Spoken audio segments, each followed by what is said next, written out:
গতকালকে ছোট পর্দার জনপ্রিয় অভিনেতা সিদ্দিককে উত্তম মাধ্যম দেওয়া, অর্থাৎ তাকে মারার ও টেনে হিঁচড়ে নিয়ে যাওয়ার এক বা একাধিক ভিডিও সামাজিক যোগাযোগ মাধ্যমে ভাইরাল হয়েছেন। তাতে দেখা যাচ্ছে একদল যুবক তাকে টেনে হিঁচড়ে নিয়ে যাচ্ছে এবং পিছন থেকে স্লোগান দিচ্ছে যে আওয়ামী লীগের দোসর, আওয়ামী লীগের দোসরকে আমরা ধরেছি। তার নামে হত্যা মামলার চেষ্টার অভিযোগ এবং হত্যা মামলার আছে এমন অভিযোগ তারা করে তাকে দুই পাশ থেকে ধরে নিয়ে যাচ্ছেন। পিছনে পুলিশও ছিল। আমরা দেখতে পেলাম ভিডিওতে তাকে পিছন থেকে আক্রমণ করতেছিল, মানে মারতেছিল এবং সে কান্নাকাটি করতেছিল। ঢাকার কাকরাইল থেকে গতকালকে তাকে একদল বিক্ষুব্ধ জনতা, বিশৃঙ্খল জনতা, এটাকে আমরা মব ভায়োলেন্সও বলতে পারি, মানে মব জাস্টিস, অর্থাৎ কাউকে ধরার পরে সে যদি অপরাধী হয় জনগণ তাকে উত্তম মাধ্যম দেবে, কোনো ধরনের বিচার ছাড়াই, কোনো ধরনের তদন্ত ছাড়াই।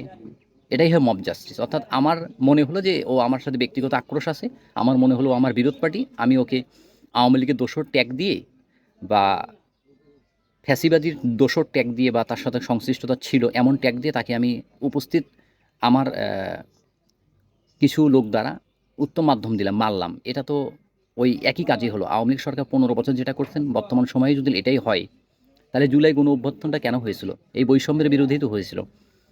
এই সুশাসন প্রতিষ্ঠার জন্যই তো হয়েছিল, যেখানে মানুষের আইন, আদালত একজন মানুষের অপরাধ, অন্যায় যখন প্রমাণ করবেন তখন তার শাস্তি হবেন।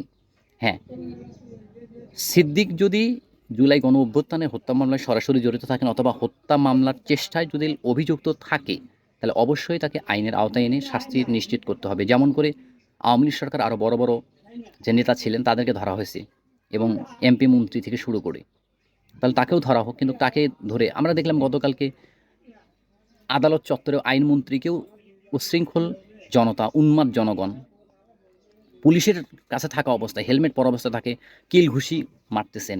এটা কখনো আইনের প্রতি শ্রদ্ধা হতে পারে না, আইনের প্রতি সম্মান প্রদর্শন হতে পারে না। একজন অপরাধী যার হাত করা আছে, যাকে পুলিশ নিয়ে যাচ্ছে, তারপরে তাকে কেন মারা হবে?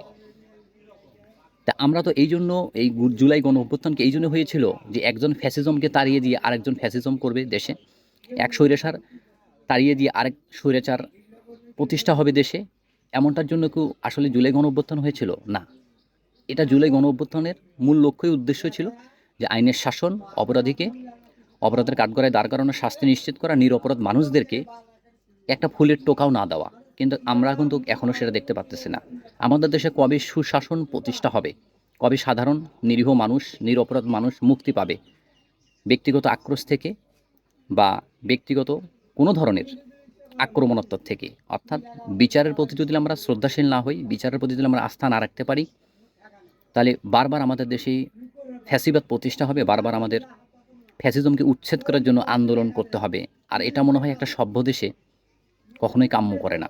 আমরা আমাদের সুস্থ চিন্তার উদয় হোক, দোষীদের সর্বোচ্চ শাস্তি হোক, নিরপরাধ নিরীহ মানুষগুলো মুক্তি পাক এমন অন্যায় থেকে, এই আশাই করি আমরা। আসসালামু আলাইকুম।